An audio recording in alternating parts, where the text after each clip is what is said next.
All right, we are now live for another monthly political theory and practice discussion. And what we're going to be talking about this time is, in a broad sense, the topic of free speech, but we're going to be looking at it in light of a few things. Let me actually clean this a little bit. There we go. Much better. You can tell I'm a person who uses my laptop a lot. So, we're going to be talking about this recent New York Times editorial and some of the claims and arguments and attitudes about this notion of free speech that are involved with it. And I also want to bring in another piece that I came across recently, Medium, that I'll talk about in a bit. And then I'll also be discussing John Stuart Mill and on liberty and some of the key ideas that he's making in this classic document that centers around freedom of speech. And the biggest thing that we're considering here can be encapsulated in, I suppose, a sentence. Does a right to free speech preclude other people from using their free speech to criticize or even to shun and to shame the person who originally said something probably boneheaded or foolish or offensive, or pick whatever else you want? And the answer really is not, if you want to be consistent about free speech. And I think that it should be a really major value in any sort of good faith politics. And I think that it's fine to exclude people who are not in good faith, or to reduce them to a lower level involved in discussions. If you're going to be in good faith, then you need to be consistent about free speech. So this is a interesting and significant issue. And I do want to say a few things right off the bat before we get into looking at the editorial. So, free speech is an ambiguous term, right? And what do we mean in saying it's an ambiguous term? It has multiple meanings, and it's very easy for people who are involved in discussions to switch up the meanings or to confuse them and move from one to the other, particularly if they're not actually engaging in good faith discussion with other people. So this is a really important thing to point out at the very beginning. Aristotle points out something very similar in the Nicomachean Ethics when he's talking about justice, right? Justice itself is an ambiguous term. Why do people get into so many arguments about justice and injustice? Well, they don't realize that they're using it in different ways. So, another thing that's important to keep in mind, and this is where free speech gets really, really complicated, is that it's also what we can call reflexive. That is, it applies to itself. So, debating about, advocating, clarifying, arguing about, even many ways of limiting free speech is inevitably using some measure of free speech. So, free speech is used in the very engagement in talking about it, like we're doing here. This is not an unlimited free speech zone. Obviously, if you act like a complete jerk, you're going to get booted. There's some things that you shouldn't be engaging with, because we're going to have a relevant discussion. But we're using free speech, and we're using a platform of free speech, that is YouTube, in order to have this conversation. So let's talk about the New York Times editorial. Um, it's called "America Has a Free Speech Problem." And there's lots of points and arguments there because it's a rather long piece. And it struck a lot of people as soon as it came out, including myself, as rather tone deaf and pearl clutching and inconsistent. And I would actually go so far as to say, at least in one central claim that it's making, just batshit nuts. you know? And it's interesting. Before we go into those claims, I want to say this. So immediately it started a lot of discussion going on in social media. And I noticed something, in Twitter, where I, posted about it and responded about it, and also even posted my stuff about John Stuart Mill for people who wanted to resources. A lot of the replies were, oh, yeah, I mean, this is really bonkers crap here. What is the New York Times thinking? And same thing in LinkedIn, and same thing on YouTube. And the one place where people were like, "Oh, I think the New York Times is perfectly on point here. Who are you to be, criticizing them and all that?" It was Facebook, and it was on my Facebook page where people were weighing in, and they're saying, "I read the New York Times piece. I didn't see anything that seemed out of place there." And I was like, "Reread it, reread it, and think about it." And then they would say, "Well, I reread it," and I was like, "Well, I don't know what to say to you then." So we'll go on from that. By the way, people, avoid hyperbole in your remarks here, because we want to be on point, right? All political wings have become pure sophistry. Very disheartening. Andrew's saying that. That's not the case. I mean, if you do want to say stuff like that, I mean, imagine that people are going to use their free speech to weigh in and say, "Yeah, that's not really a good a good, accurate representation about things." Let's try to avoid hyperbole here, right? As much as we can. So let's take a look at the claims that are being made here. So the first thing that they're saying in the very first sentence, quote, "For all the tolerance and enlightenment that modern society claims, Americans are losing hold of a fundamental right as citizens of a free country, the right to speak their minds and voice their opinions in public without fear of being shamed or shunned." So I want to repeat that last bit. The right to speak their minds and voice their opinions in public without fear of being shamed or shunned. Now, when you read that, you're like, did they just invent a new right in the first line of this editorial? And it reminds me of that thing that has become kind of a meme from Mean Girls, when Gretchen is trying to make fetch happen. They say, you're not going to make fetch happen. Just by you saying it, it doesn't make it so. It's kind of a weird thing that the New York Times, instead of actually making an argument for this vast, vast claim, that we have a right to speak our minds and voice opinions in public without fear of being shamed or shunned, they just threw it out there. And what this shows is that they must believe that there is such a right. So there's this question of, did they just invent a right? And we'll talk about that later. Let's say for argument's sake that this actually was a right. And then we could ask ourselves, all right, who has actually enjoyed this right in our long history, in America? I mean, leave the rest of the world apart, or who even enjoys that right in the present? I mean, I got myself blocked on Twitter for 24 hours because I suggested that a politician who was, against COVID, measures should hopefully, get what they deserve. And I didn't even mention getting COVID. And, that was a consequence. Now, was I fearful of it? No. But I don't think that fear here has to be the one driving thing. We could talk about a potential of being shamed or shunned. And, I say things that draw feedback from people all the time. And I actually razz a lot of politicians myself. Should politicians be able to just outright lie in social media without getting called out on it?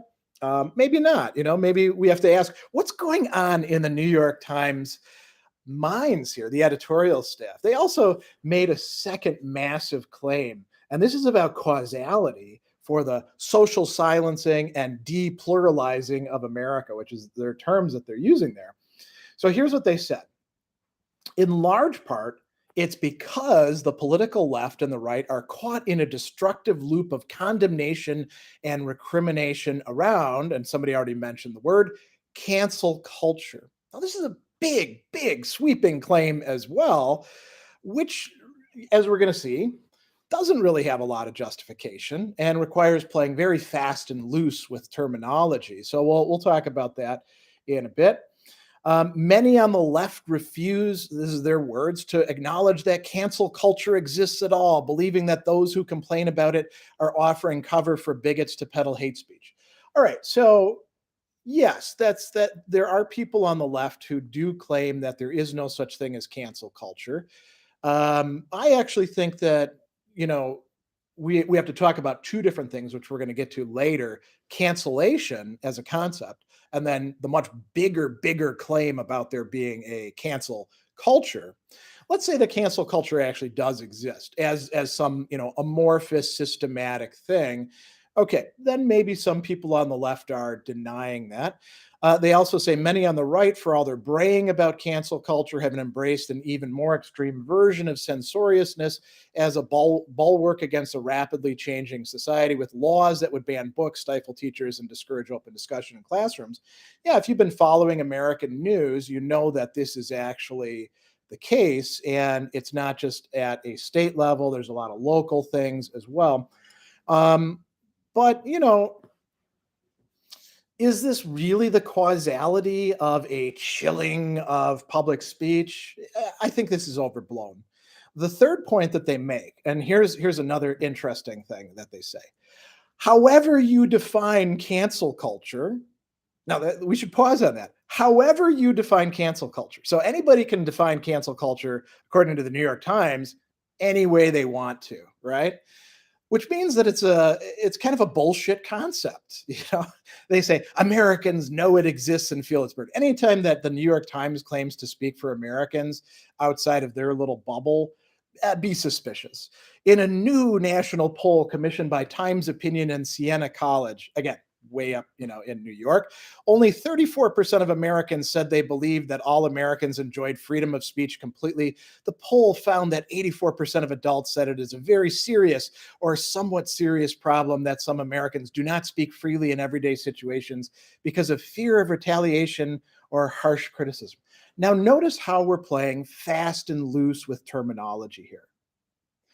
Being concerned about consequences for speaking is not the same thing as cancel culture.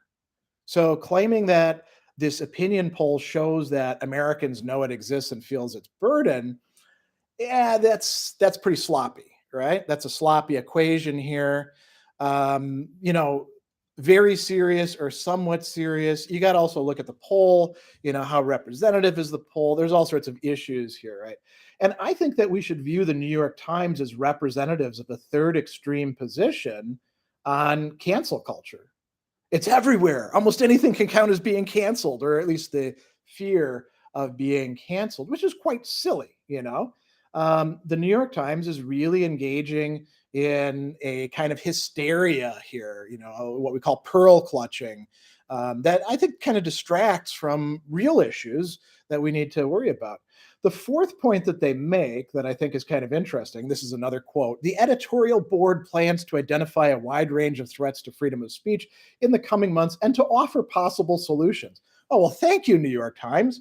None of us have ever been thinking about this before you. And it's so great that we have these, elites to tell us, what the problems are and how we should deal with them. And then they go on: freedom of speech requires not just a commitment to openness and tolerance in the abstract, it demands conscientiousness about both the power of speech and its potential harms.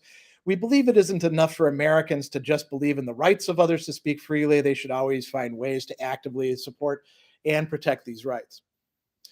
This is like great news for like the ACLU. I mean, they could like start a new era, or anybody else who's about free speech and rights and stuff like that. Now that the New York Times is on the matter, we'll finally get to the bottom of it.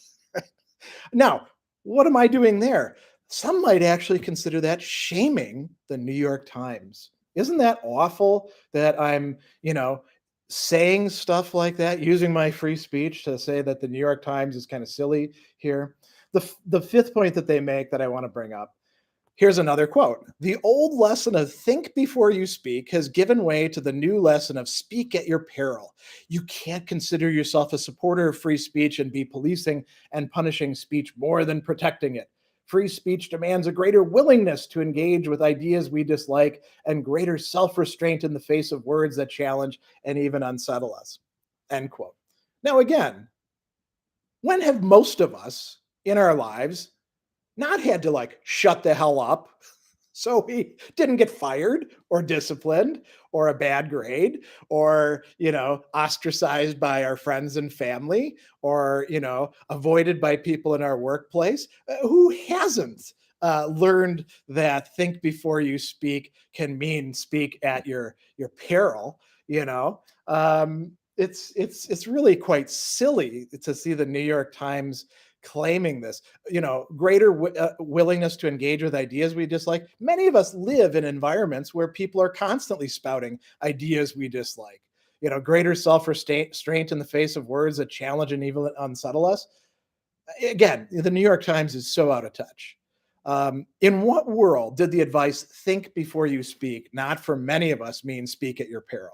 I mean, try rooting for your favorite sports team in various environments. Like go to Philadelphia for an NFL game and wear your jersey for your team if it's not the Eagles, and see what people say to you, and maybe even try to beat you up.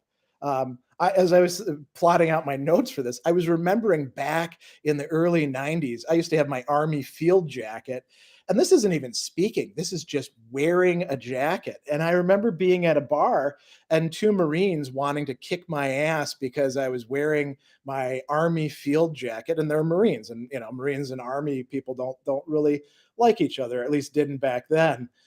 I mean, when have we not faced any sort of consequences? And what's the peril here? Speak at your peril. Is peril great danger? Is somebody going to kick your ass? Is somebody going to like break your teeth? Is somebody actually going to cancel you in a real, not sort of made up way? Because being kicked off Twitter, that's not being canceled. Not if you can bitch about it on TV. Is there a real danger, or is it this worry about being shamed and shunned? So we're going to come back to these New York Times points in a bit, and I see there's already a lot of questions and comments here that I'll get to in a bit. But I want to say first that this lens of cancel culture, it's a distorting one. It's really, if you want to talk about canceling, you can't be talking about shunning or shaming, because that's not canceling. It would have to be silencing, and it would have to be silencing not just in one place, but across the spectrum, right? So these issues have been issues a long time before the New York Times turned their attention to them. And the points that the New York Times are making, I think, are basically inconsistent with each other. So this is an interesting feature of a lot of discourse about free speech, cancel culture. A lot of it is sort of incoherent and inconsistent, and it's often done in bad faith. And I am going to say, and this is kind of a big claim on my own part, I want to say that I'm guessing that not everybody on the editorial board at the New York Times was actually putting this out in good faith, but I don't really know. But free speech, right? We can all say what we want. So there's a lot of different ways of looking at this vast topic of freedom of speech, going beyond the New York Times editorial and all these different issues involved in it. I tend to think, and this may be something for another discussion later on, that if you want to make sense out of freedom of speech, focusing exclusively on a rights-based perspective, a right to free speech, outside of very local and determinate kinds of situations, turns out not to be productive. You get the kind of bullshit that we have going on these days, right? And it often just turns into shouting matches, right? So I'm going to look a little bit later at a broadly utilitarian-based and classic discussion and justification of freedom of expression, but also of lifestyle in John Stuart Mill's classic work on liberty. And we'll talk a little bit about maybe utilitarianism later on, the work Utilitarianism. So utilitarianism is a majorly important and common perspective in moral theory and business and policy making. You don't have to be a utilitarian per se to see how it is used and useful. And the basic idea behind it is what's called the greatest happiness principle. What's right is what tends to maximize good outcomes and minimize bad outcomes for the community, understood as an aggregate of people within the community. And everybody's outcomes count as, one person. And so, nobody gets a privileged or prioritized weight in that. And typically, if you're going to do things in a utilitarian way, and this is why we teach it in ethics classes, it requires some thoughtfulness and some investigation of what likely outcomes actually are. And you can't just go with first gut instincts about it. And in this discussion, we're going to put aside the silly and easily dealt with academic objections like utility monster or you can't calculate in every circumstance. Because if you read Bentham and Mill, they actually address stuff like that. So that's not really an issue. Mill is a second generation reinterpreter of utilitarianism because Bentham brings it out, and Bentham, actually, Mill's dad is a good friend of Bentham, so they're introduced to this early on, and utilitarianism gets attacked from a lot of different perspectives, including worries about the oppression of the minority or elimination of freedom of speech or things like that, right? So Mill is a good person to look to, especially since he wrote On Liberty. And before we jump into that, I want to do two other things. I want to think about and bring up, we could call these areas or domains, and we should think about how free speech applies within these, right? One is, as somebody's pointed out, as somebody always points out, freedom of speech in America is really only about the government. Well, yes and no. The First Amendment is about the government, right? And it has to do with the government limiting free speech of citizens. Free speech or speech under the First Amendment has got a pretty wide interpretation, you could say. I mean, when you can count corporate donations to candidates as free speech, you've really pushed the boundaries quite a bit. But let's leave government interference behind. Let's think about government service. If you're a government employee, do you have complete freedom of speech? Can you say anything that you like? Or should there be some limitations? I mean, there's clearly limitations in a whole bunch of places where people have to sign NDAs or they're within a hierarchical structure and they're told what they can say and what they can't say. We can also talk about the workplace, whether we're in small businesses or corporations or anything like that. We can talk about the media itself, television, cable, radio, podcasts. I suppose you could consider YouTube itself a form of media. Then we have social media platforms, Twitter, Instagram, I suppose TikTok, right? I don't really use TikTok much, but Facebook, all of these things. And there's restrictions on those, and there, I think that we need to think of these as different domains that might have their own governing, rules involved there. We can also talk about education, K through 12 education, my own domain that I'm involved in the college and university, and this encompasses a wide range of situations, including what we call the classroom, which is often not just the classroom, but also the course management system and things like that. We could think about our neighborhood or our apartment complexes, other living situations that we're in. And we could think about voluntary associations like clubs or religious associations. And then we have, like our families and friend groups and stuff like that. And each of these is a different type of situation. And we can ask ourselves questions like, are rights to free speech absolute in all of these? Or, are they sometimes legitimately restricted? For example, if there's stuff that it covers in the employee handbook and you decide to work in a place, maybe you don't get to say anything that you like while you're on the job to customers, right? And we also have to think about who gets to decide is exercising free speech. Does the asshole who wants to constantly interrupt a work meeting by bringing up their political views, do they get to count that as free speech or not? Or the student who's constantly raising, we won't even make it political, just stupid bullshit that doesn't have anything to do with what's being studied. If you tell them, listen, participation in this class is oriented towards discussing certain topics, we're going to move on to those topics. Are you censoring them? I don't think so. And so I think we need to think about considerations of relevance. And this is something that often gets left out a lot. And there's a great piece in Medium by Joshua Adams, and it's called The Really Boring Non-Cancel Culture War Truth About Free Speech in College Classrooms. I highly recommend it.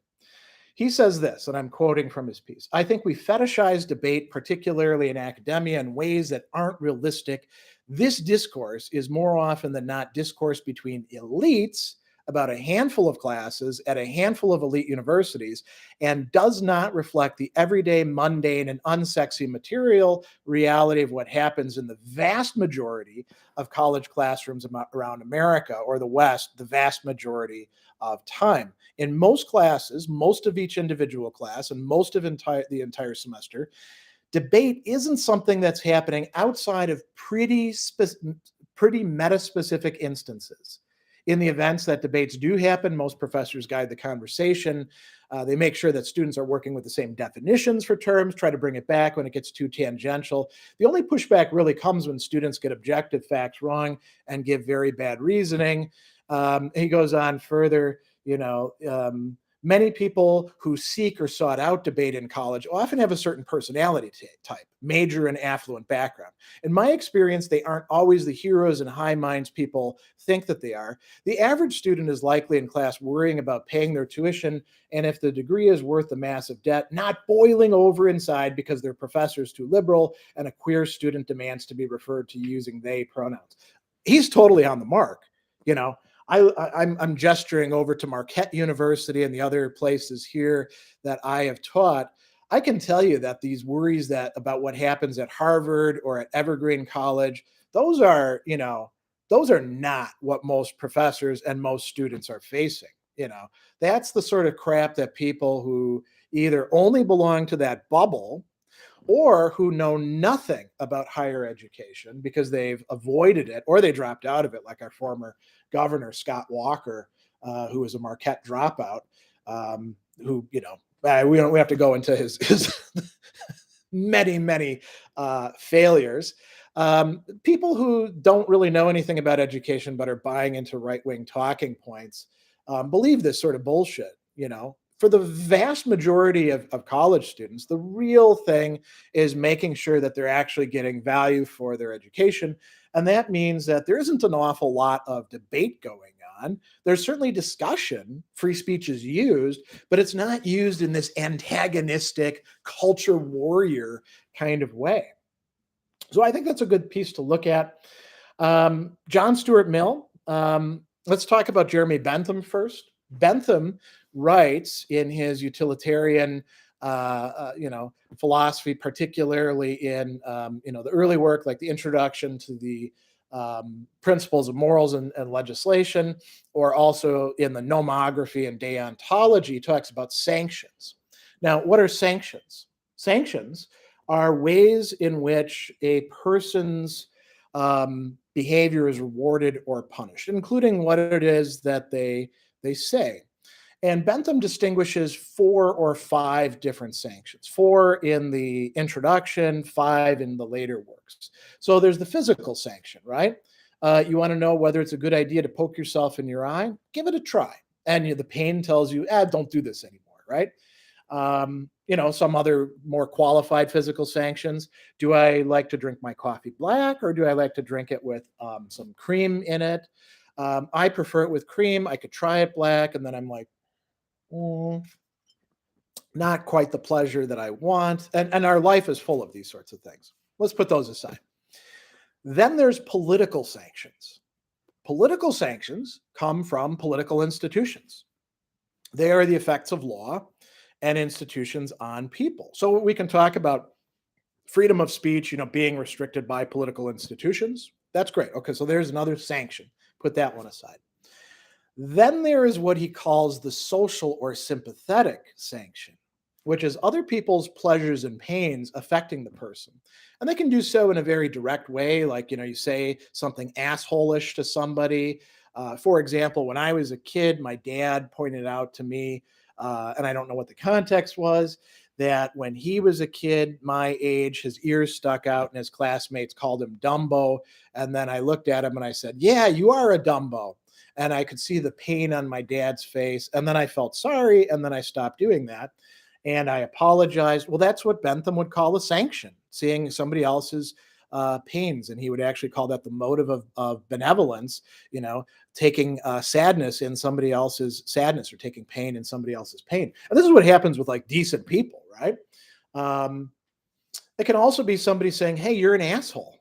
I don't like that you talk to me that way," or "Wow, you have some really selfish points of view when it comes to your own freedom of speech," or things like that, right? Then there's what Bentham calls the moral sanction. These are the effects of public opinion or approval on the acting person. Notice these are not political. These are not just social. These are sort of a bigger picture thing. So when there's a pile on Twitter on the New York Times for posting a boneheaded set of claims that we have an absolute right to say whatever we want without fear of any sort of consequences, and a lot of people weigh in, that's public opinion, right? That's not a political thing. That's a public or opinion, or there's a lot of different classifications for it. Now, Bentham thinks that these help to determine a person's will. He says prospectively and retrospectively, right? Sometimes a person thinks about what the consequences of their action is going to be. Like, should I, go outside, and I'm at a concert and I really need to go to the bathroom. I get outside of the concert and everybody's, walking away. I need to take a crap. Should I just like stop in the middle of the street and pull my pants down and do that? Now I might face a political sanction for that, right? But I would also rightly face a moral or social sanction for doing that. And, no matter how desperate I am for going to the bathroom, I might actually control myself because I think prospectively about my actions, and then I don't do it. And we could do this for, things that people are tempted to say, right? Um, they also determine a person's will retrospectively. They, as we often say, F around and find out, right? You do something stupid and people call you on it and you don't like the way that feels. Well, now you're not going to do that anymore. Or maybe you might double down and say, oh, I have a right to do this, right? So ideally, these sanctions should promote the principle of utility. Now, in terms of free speech, how might this work? And I'll tell you about a funny story of mine, right? When I was a kid, I guess you could say kid. I was 16 years old. I got put in a juvenile detention facility. So you can guess I was already, troubled and acting like a jerk. And I found that, the staff members didn't treat me with the same sort of, affection and respect that they treated some of the other people who were in this short-term facility. And I asked them why. And then one guy said, well, I mean, it's really simple. Act like an asshole, get treated like an asshole. Quit acting like an asshole, and that'll be fine for you. And we could think about the way this works for speech in many respects, right? I mean, if you're going to say things that are offensive in a particular context, then, why wouldn't people be responding using their own free speech in kind? Right? So, the social and moral sanctions in utilitarianism are distinct from the political, and they can perform some very valuable service, right? And Mill is concerned to address some of the problems that could arise with this. Because what are some of the problems? Social conformity, right? That could be a big problem. So, 3 passages from On Liberty that I think are good to focus on. If you haven't read On Liberty, you definitely should. So these are all from part 1. The first is what's called the harm principle. He says, the object of this essay is to assert one very simple principle is entitled to govern absolutely the dealings of society with the individual in the way of compulsion and control, whether the means be physical force in the form of legal penalties or the moral coercion of public opinion. Right? So he's talking about the social sanction there. And he says the principle is that the sole end for which mankind are warranted individually or collectively in interfering with the liberty of action of any other member is self-protection. The only purpose for which power can be rightfully exercised over any member of a civilized community against his will is to prevent harm to others. His own good is not a sufficient warrant. This is a very, commonly referenced thing. And he says, now notice this. There are good reasons for remonstrating with him or reasoning with him or persuading him or entreating him, but not for compelling him or visiting him with evil in case you do otherwise, if it's something that's only harming himself, right? But even if it is harming himself, you can still reason, remonstrate, persuade, entreat, right? So that's a very important point of view, right? Second thing that he says is this includes not just speech, but what is this appropriate region of human liberty? He says it comprises first the inward domain of consciousness, demanding liberty of conscience in the most comprehensive sense, liberty of thought and feeling, absolute freedom of opinion and sentiment on all subjects, practical or speculative, scientific, moral, or theological. The liberty of expressing and publishing opinions may seem to fall under a different principle, since it belongs to the part of conduct of an individual which concerns other people, but being almost of as much importance as the liberty of thought itself and resting in great part on the same reasons, it is practically inseparable from it. Secondly, the principle requires liberty of tastes and pursuits, of framing the plan of our life to suit our own character, of doing as we like, subject to such consequences as may follow, without impediment from our own fellow creatures, so long as what we do does not harm them, even though they should think our conduct foolish, perverse, or wrong. Third, from the liberty of each individual follows the same liberty of combination among individuals, freedom to unite. So we've got, expression, lifestyle, uniting, right? So these are some pretty important clarifications. And notice the importance of the lifestyle thing. If it's not actually harming anybody, think about gay marriage, for example. There are still conservatives who want to overturn that here in the United States. And, the arguments that they give, according to Mill's harm principle, are bad arguments, unless they can somehow show that somebody's actually being harmed in it. I mean, and you could, if we want to joke around, we can say the thing that we said when gay marriage was being legalized. Yeah, why shouldn't they, have the same problems and misery as every heterosexual couple who wants to get married, right? The divorce rate here is 50%, so that's pretty bad. The third thing that Mill says that really is suggestive has to do with whether this is a universal thing that has to apply to everybody. And he says, it's hardly necessary to say that this doctrine is meant to apply only to human beings in the maturity of their faculties. We're not speaking of children or of young persons below the age which the law may fix as that of manhood or womanhood. Those who are still in a state to require being taken care of others must be protected against their own actions as well as external injury.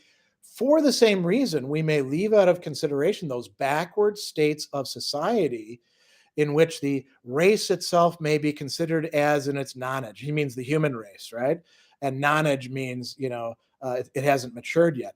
Liberty as a principle has no application to any state of things anterior to the time when mankind have become capable of being improved by free and equal discussion. But as soon as mankind have attained the capacity of being guided to their own improvement by conviction or persuasion, compulsion, either in the direct form of pains and penalties for noncompliance, is no longer admissible as a means to their own good and justifiable only for the security of others. So it's still justifiable. Now think about this. In our current society, is everybody really mature enough to engage in full discussion?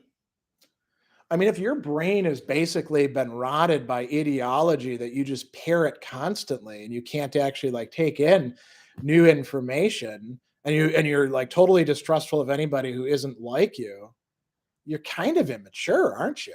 And maybe the things that Mill is saying would apply to them. Maybe we can go backwards, He makes a couple other important points on liberty. He thinks that there's an overall good in even falsehoods being out there and expressed. So, having false opinions and being misinformed and then spouting that stuff, but the overall good is not like, oh, I have a right to say whatever I want. I have a right to my opinions. Mill would say, well, no, you're stupid.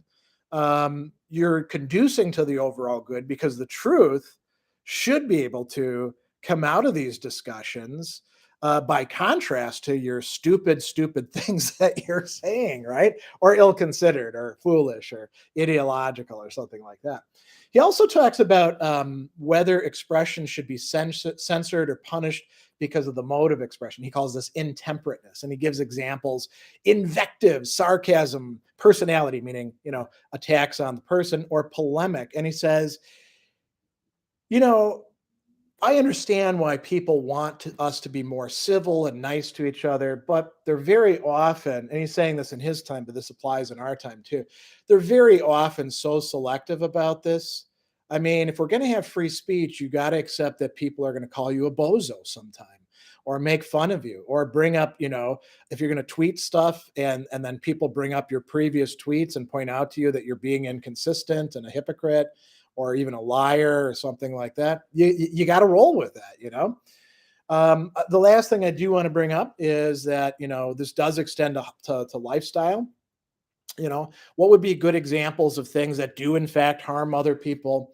In my family growing up in the countryside, we used to burn our trash. If you move to the city, you don't get to burn your trash anymore because, you probably shouldn't be burning your trash. We were doing all sorts of environmental damage by that. You don't get to do that because it impinges on somebody else. If you're beating your children out of poorly considered religious beliefs because you really love that line, spare the rod and spoil the child, and you ignore all the rest of the, scriptures that talk about love and things like that, or the need to set a good example. Well, maybe we should intervene in that because your children are being harmed, and your free speech saying, oh no, I think it's for their own good, doesn't actually stop that harm, right? So coming back now to the New York Times editorial, what would On Liberty have to say about this? There probably is some worries that we could have about being canceled or cancel culture, but we really should debate this. This should not be something that people get to parrot all the time. Being canceled should be more clearly defined and used, right? There's a lot of people who claim that they're canceled, but they're claiming that they're being canceled on, alternative media, and they're bigger than ever. So they're not being canceled. They're actually liars about cancellation, right? Or we have to say that it's a relative term. Maybe you can be canceled with respect to X. And if you're going to claim to be canceled, you better really be canceled. It's not people are being mean to you or you're being criticized or some bullshit like that. You need to actually show that you've been deprived of some massive opportunity that you can't get somewhere else. A real example of this, Justine Sacco and her joke in 2013 about Africa and AIDS that she tweeted. She wound up being excoriated on Twitter, Facebook, and Instagram, fired from her PR job. And it's interesting, conservatives back then were complaining about freedom of speech and a witch hunt and stuff like that.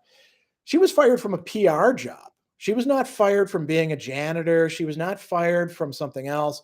If your job is PR, maybe, as a qualification of that job, you should have some good social media discipline. If we're going to use this term cancel culture, and we're going to use it in a non-ideological, non-bad faith way, it's got to be something much more cohesive and systematic and pervasive than just isolated incidents of being canceled. There'd better be something that we can point at that's real.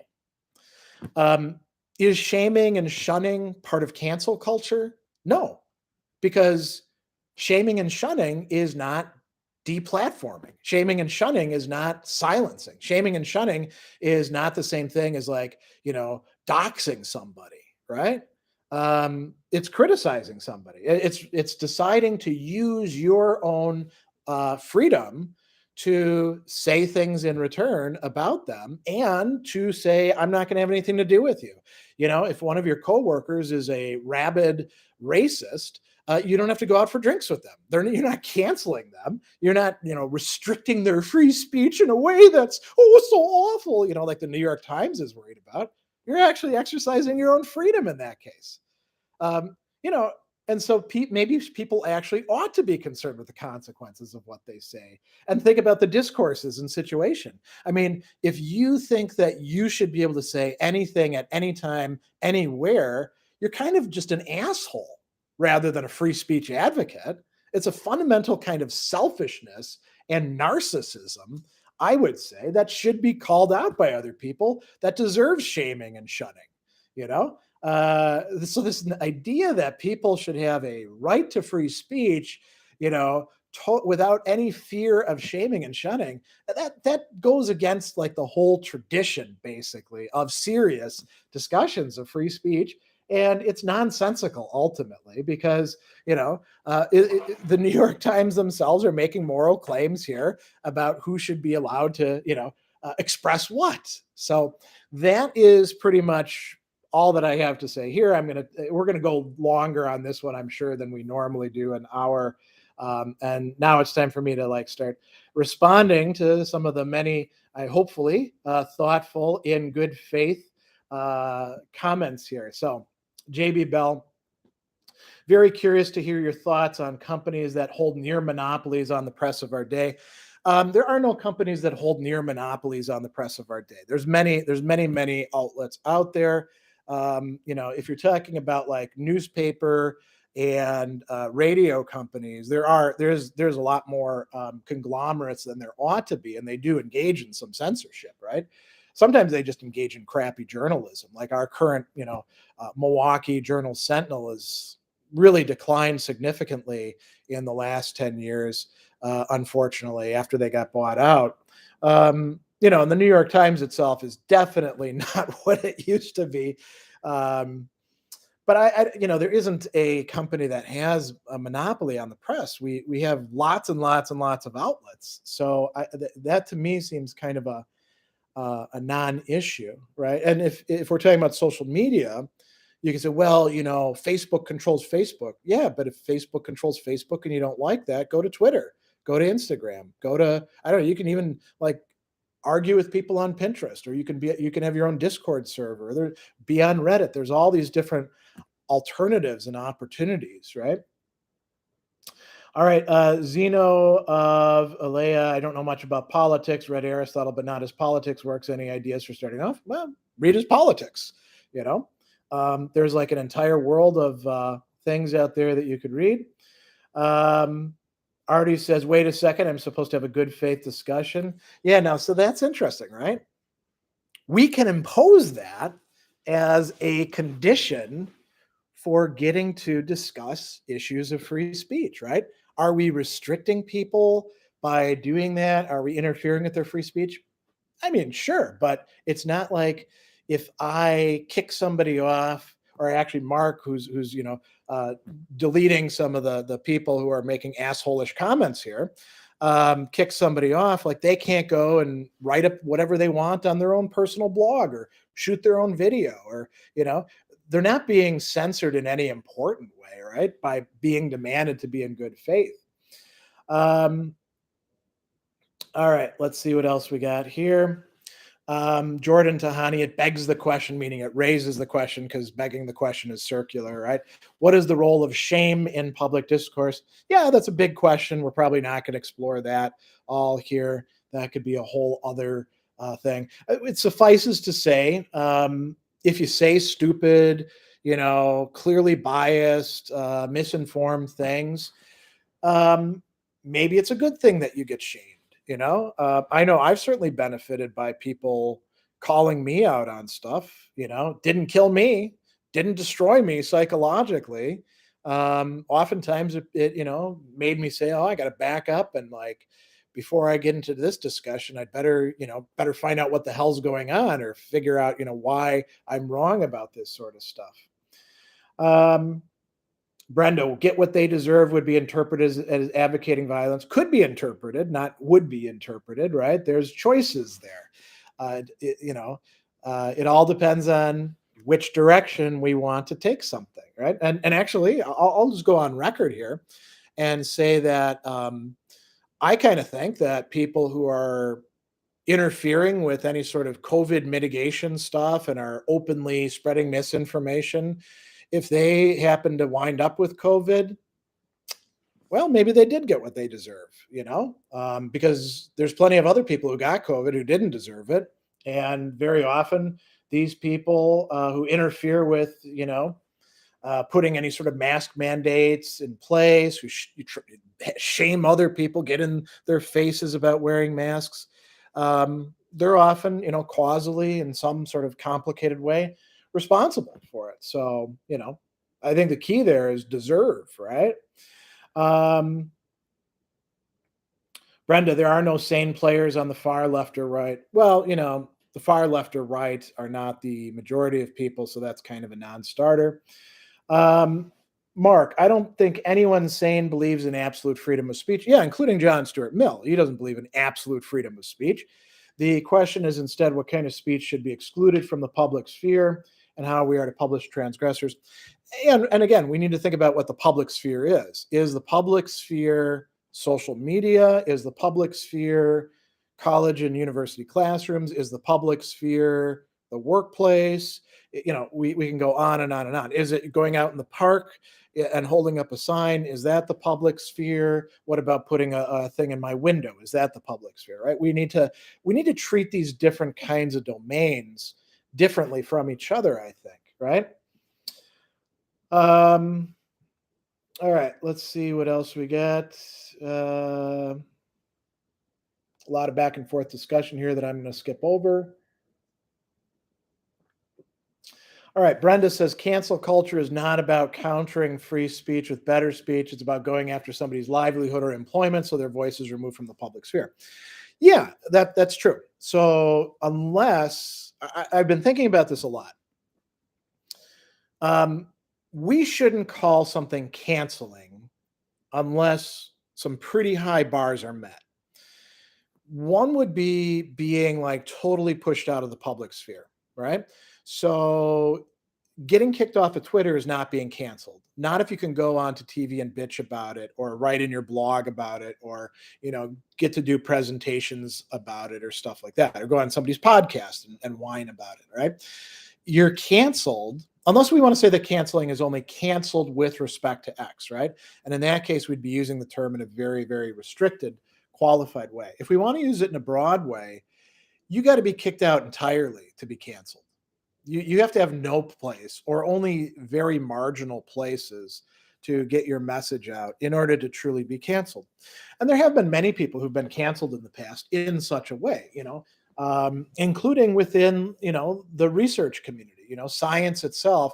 A lot of people love, science, the scientific method, blah, blah, blah. You look at the actual history of science, there's a lot of like, I don't believe this research that you're doing that turns out to be completely true. And somebody doesn't get a university position and doesn't get their stuff published because of the old boys network who like things the way they are, right? And we can see that in a lot of other things. So there's like access to the public sphere. And then, yeah, we can talk about the workplace. If you're calling for somebody to be fired from their position and then, blackballing them elsewhere, okay, that's cancel culture. I have no problem. Well, that's cancellation. Still not cancel culture unless you can show like an actual culture. So, I'm willing to say that there is cancellation, that it happens. Does cancel culture exist? The verdict's out on that. Does cancel culture in the way that people who use that term exist? No. It's a boogeyman.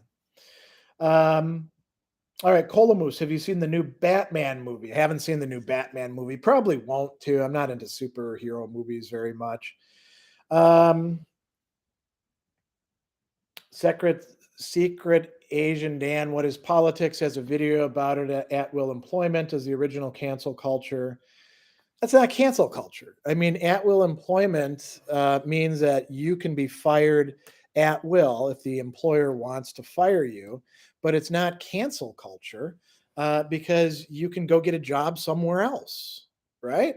So I think we got to be really careful about how we're thinking about and using these terms.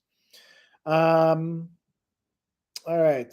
Mark was talking about speech that is itself destructive of the public sphere. People who use their speech to force others out of the public should be shamed, as far as I'm concerned. Yeah, I mean, there are quite a few people involved. Like, think about Twitter pile-ons, right? I mean, think about that lady. Um, I mean, there are two consequences for her that I brought up. Sacco, right? So she made a really tasteless joke about AIDS in Africa, which, by the way, the AIDS organizations in Africa were able to use to actually get donations. So there was an upside to it. She really did get canceled, both in terms of work and like with the massive pile-ons on her. Um, was what she was doing destructive of the public sphere? No, I mean, it allowed the mechanism of the public sphere to work on her poor lady.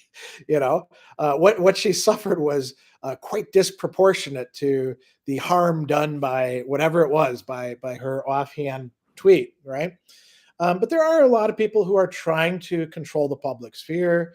Quite a lot of them are associated with well-funded foundations and think tanks and political action committees, and are, political representatives and people like that. You know, so there's something to be said there. The service branch, Secret Asian Dan weighs in about service branch disputes show the destructiveness of jingoism taken to the max. They can. Sometimes they do. Sometimes they don't. I have, in my family, we have um, Army, Marine, Air Force, and Navy people, and we all get along. We sometimes razz each other a little bit, but we don't try to beat each other's asses or anything. So, all right. Let's see. Rob says, I read the pieces on Stoicism and social justice and honestly thought Irvine's essay was insufferable. All this talk about new ideas and how basically marginalized people should shut up. Yeah, I mean, William Irvine is on the right wing side, you would say. Um, and, so he's referring to these pieces that we've gathered in Stoicism Today, Selected Essays, Volume 2, which originally ran in the blog Stoicism Today. There's a dispute there between William Irvine and Eric Scott. Yeah. And Eric Scott attended Stoicon 2016 in the audience as a graduate student with his girlfriend, who is Black, and sat there listening to William Irvine talking about how microaggressions are really just, people being too sensitive, and a real Stoic would sort of buck up and not be involved in all this social justice thing. And you know, Eric had a lot of good stuff to say about that. I mean, to be a Stoic, there's also this great case that got brought up in Britain, right? The guy who is calling his Asian coworkers greasy, and who got disciplined and fired, and then claimed Stoicism as the reason why he did it. And unfortunately, the British judge, who didn't know anything about Stoicism, went along with that. And all of us people who know something about Stoicism were like, yeah, that's not Stoicism. A Stoic would not be an asshole. And if you're, a lot of this is contextual, right? If you know that people are tending to be upset by something, unless there's like some clear reason to like throw it in their face, maybe that's not the time to bring it up, right? So yeah. Zeno, there's a YouTuber named Cosmic Skeptic who's a utilitarian. There's lots of people who are utilitarians. The most famous utilitarian right now would probably be Peter Singer, right? Secret Asian Dan, RE reflexiveness, pure utilitarians can't exist. We don't give a shit about that. Like I said at the very beginning, we're not going to worry about silly academic gotcha stuff about utilitarianism. We're going to talk about it in a broad sense. Brenda, if you sign a contract or agreement to limit your freedom of speech, that's your choice. You can say that unless you're signing something that has so many long things that you can't actually possibly read them all, like user agreements, or if you're coerced, or we could go down the line of things that could invalidate a contract, right? Sean, makes me think of the Russian chess player Sergei Karjakin, who supported the Ukraine invasion, getting suspended by FIDE. I mean, yeah, if you want to see some serious like restriction of freedom of speech, contemporary Russia is a great example. There's many places you could look at around the world, and there should be a sense of proportionality probably to people who are worried about or complaining about their freedom of speech or other people's freedom of speech being impeded. I think we should focus less on like the extreme utopian thing of perfect freedom of speech, and we should look at things on a continuum, right? Zeno says YouTube's guidelines is very inconsistent. Not a surprise. They don't allow people to post things with sexual stuff unless you're famous, like or a rapper. Yeah, there.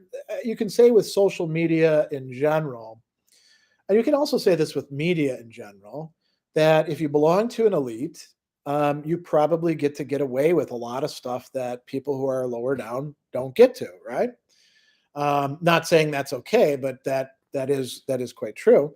And you could think about the content that's allowed in various platforms.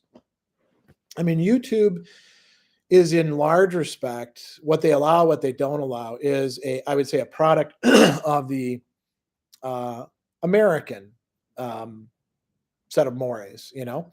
So, for example, nudity, right? Should um, being topless for women count as nudity or not? For YouTube, the answer is definitely yes, because here in America, that's generally the way we look at things. Whereas in some other places, um, it's not that big of a deal, right? Um, so yeah, there's some inconsistencies there. Um, let's see. Secret Asian Dan, the Times does not allow hate speech, but there's a difference between hate speech and speech that challenges us in ways that we might find difficult or even offensive. Yeah, and it's up to the Times to clarify those distinctions, I would say, right? Um, most people with empty minds may be enlightened. A bowl with drugs at the bottom is not. Yeah, that's quite true. Zeno of Alea, can someone write down the book reference? I mean, the books that we've referenced here are Jeremy Bentham's Introduction to the Principles of Morals and Legislation and John Stuart Mill's On Liberty. Public domain, you can easily Google them, find them. I've got lots of videos on both of them. Let's see.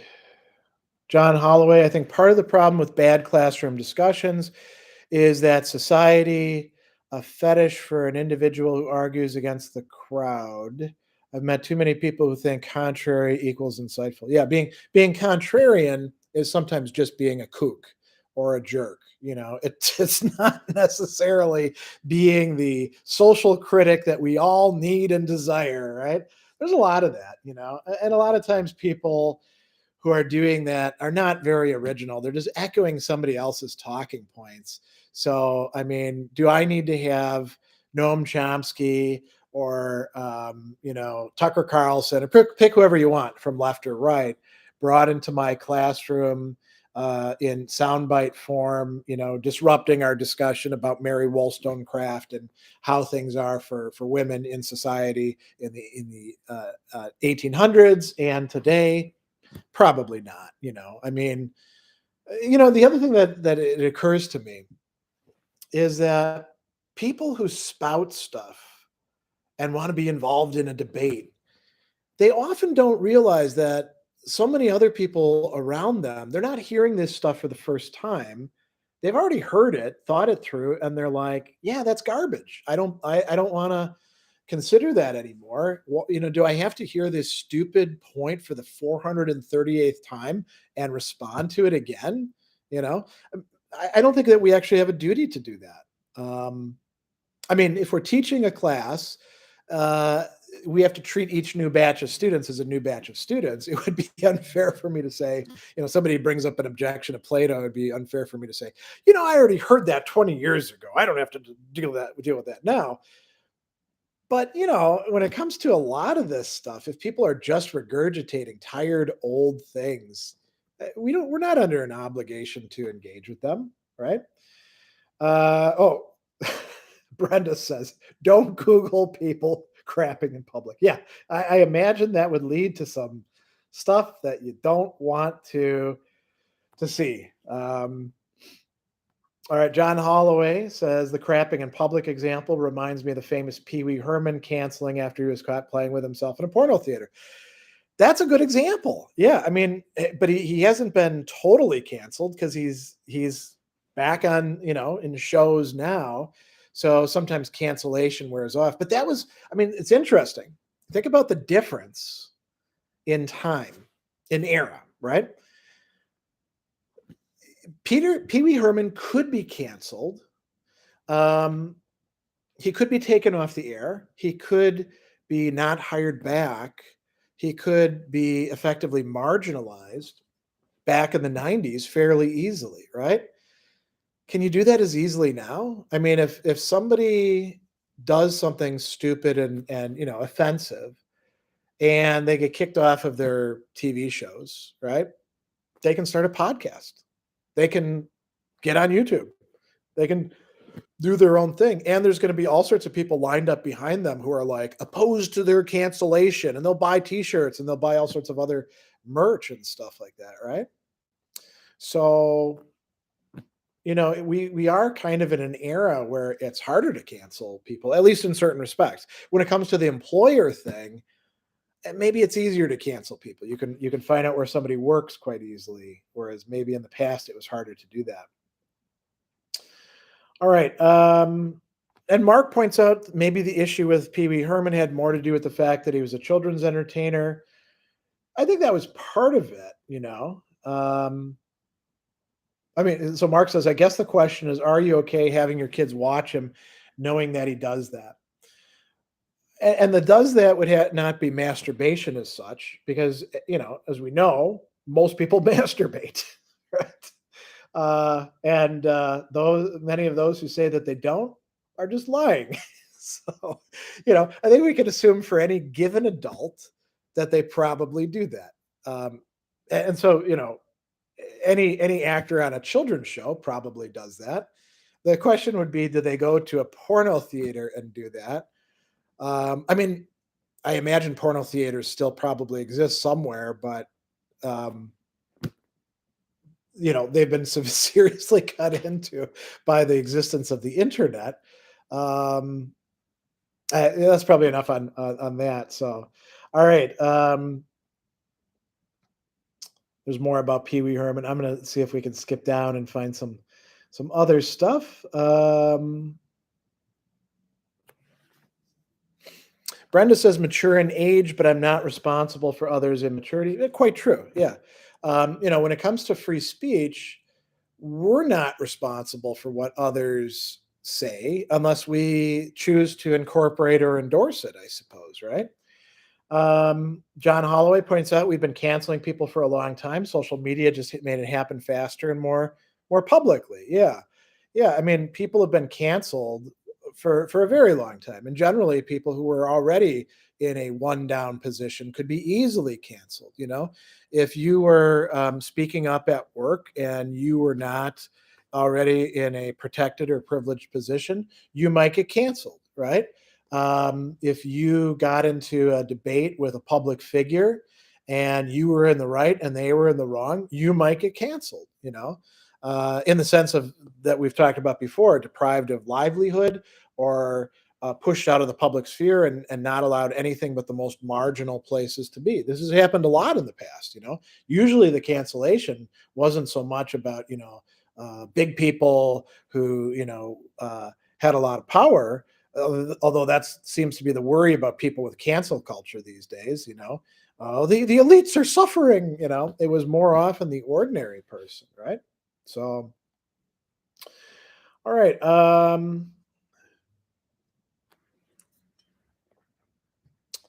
Ricky Palacios, doesn't the Republic cover free speech? You're talking about Plato's Republic. Does it mention free speech? Kind of. It mentions parrhesia, which is frankness of speech, which happens in a democracy. And one of the reasons why democracies tend to be dysfunctional, according to Plato. Of course, Plato is relying upon that very freedom of speech to be able to write the Republic and disseminate it and stuff like that. So yes, it does cover it. Um, Brian, remember the HR department considers offense to be taken, not given, and constitute a form of harassment. It depends on which HR department. It's not as if every single HR department is reporting to a platonic ideal called the HR department. Some HR departments are totally ineffective. There's plenty of cases out there where we can see that. Some HR departments are very censorious. It depends on the institution. Many HR departments dismiss claims about harassment. They say, well, we all need to get along and stuff like that. So it really depends, doesn't it? Max, I feel that there might be some more new concern with shaming and shunning, especially with the entrance into the new age of international politics. No idea what that possibly means. So I'm going to pass over that. MF, so you've been publicly shamed is a good book that covers disproportionate retribution online. Yeah, it covers a bunch of cases. I don't think it's like a great book for, like the whole general topic. JB is talking about at-will employment. At a minimum, calling it at-will as if the employer's right to quit is equal to the employer's right to fire them for no reason is a ridiculous euphemism. That's quite true. Not being able to quit has a name already. And interestingly, we had a case here in Wisconsin, which is an at-will state, where healthcare workers were not allowed to quit and moved to another hospital during the COVID crisis, showing that their at-will employment actually wasn't at-will. Their resignations were not accepted. Barless, isn't it funny we hear alt-right advocating for free speech while cancel culture is basically a result of markets suited to fit the consumer? Are capitalism and liberalism suddenly incompatible? There's a lot of incoherences here. I mean, a big incoherence, again, is cancel culture is a poorly defined term. The New York Times, to come back to the article, did a real disservice by saying, people can define cancel culture any way that they want.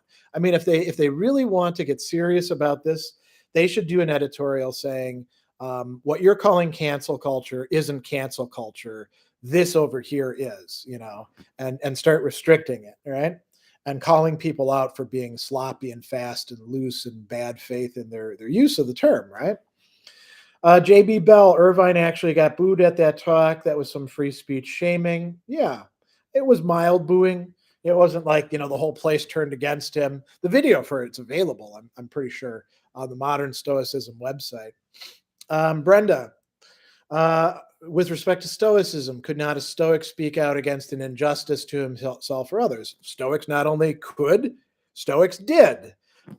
Stoic capital S, not Stoic small s, of course, because small case s Stoicism is just a character trait. And, if you're a real follower, it's got an uppercase S.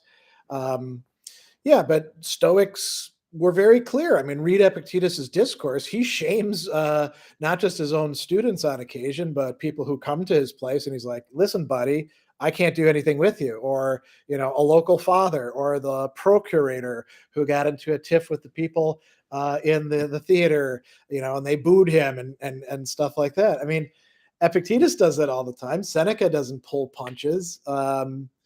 And neither do Aristotelians or Platonists or other people who think that justice actually matters.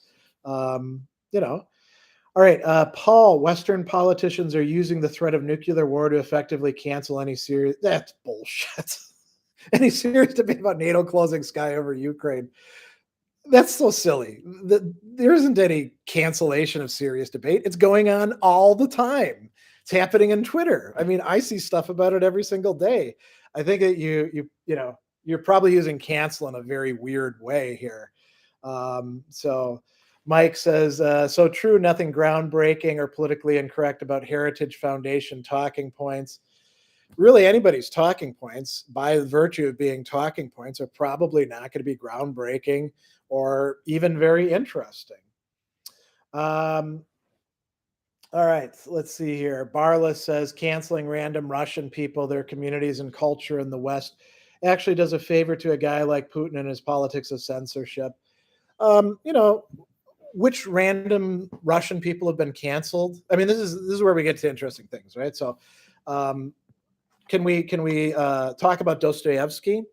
Yes, we can. Just as much as, when Hume Tower was having the name Hume taken off of that, did that prevent anybody from reading Hume's treatise? No. I mean, if you want to read Dostoyevsky, it's online for free in the public domain. I got videos on Dostoyevsky. Dostoyevsky hasn't been canceled. You know, who else has been canceled? I mean, some people have taken Russian vodka off the shelf. Well, too fucking bad. There's a million other kinds of vodka. I'm looking up at our shelf. We've got Tito's vodka. Good enough, right?